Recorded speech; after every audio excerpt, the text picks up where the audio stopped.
Hi everyone, my name is Larissa Gerstenberger and I am a special education teacher at the Sanilac ISD. I teach a severe cognitive impaired program, and today I'm going to read the book Somebody Cares.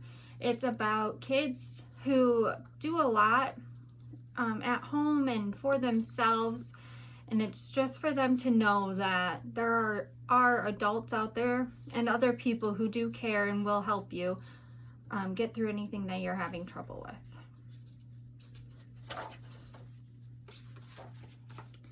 There were times I felt good about being me. I did a lot on my own. I told myself, I'm big, I can take care of myself. But that's not how I felt all the time. Lots of times I needed help and there was no help.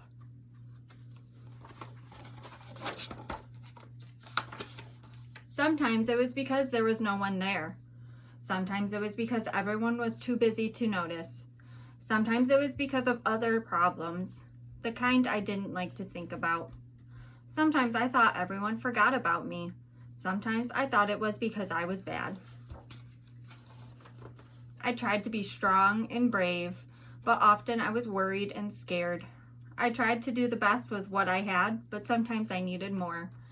Some days I had too much to do. A lot of the time I was bored and had nothing to do. I felt lonely and sad. I wanted to have friends, but I didn't. Sometimes I pretended to have an imaginary friend who went everywhere with me.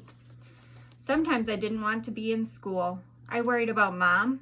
The schoolwork was hard for me. The kids teased me, and lots of times I forgot my homework. But sometimes I wanted to stay at school and not go home. Some days everything went wrong. I got frustrated and angry. Sometimes I got in trouble.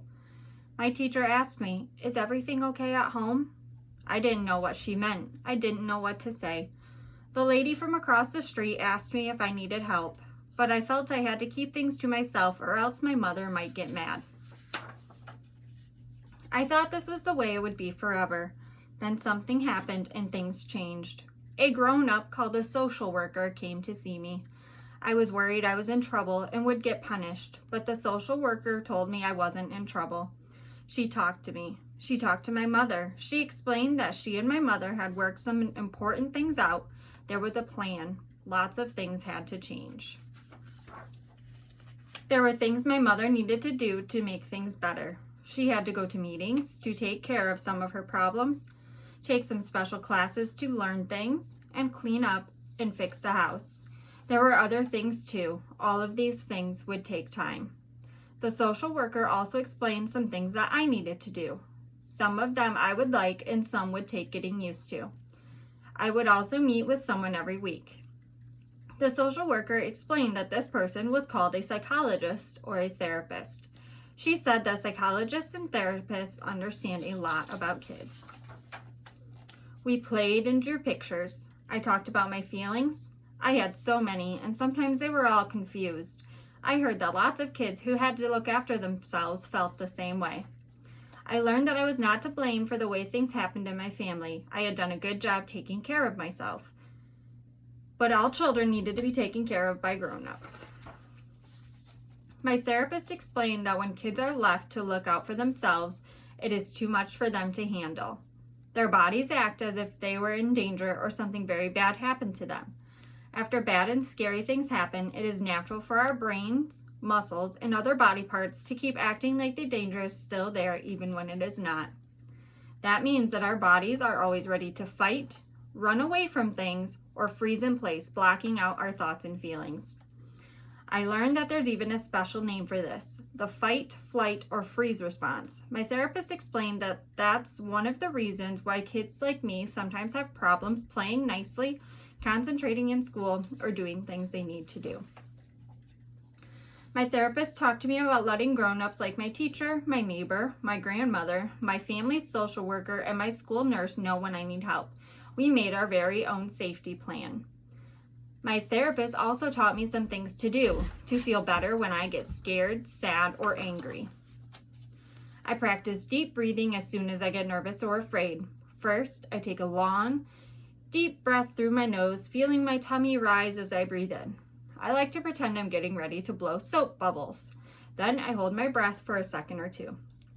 Then in one long, slow breath, I blow out air through my mouth, just like I'm blowing a rainbow of bubbles across the room.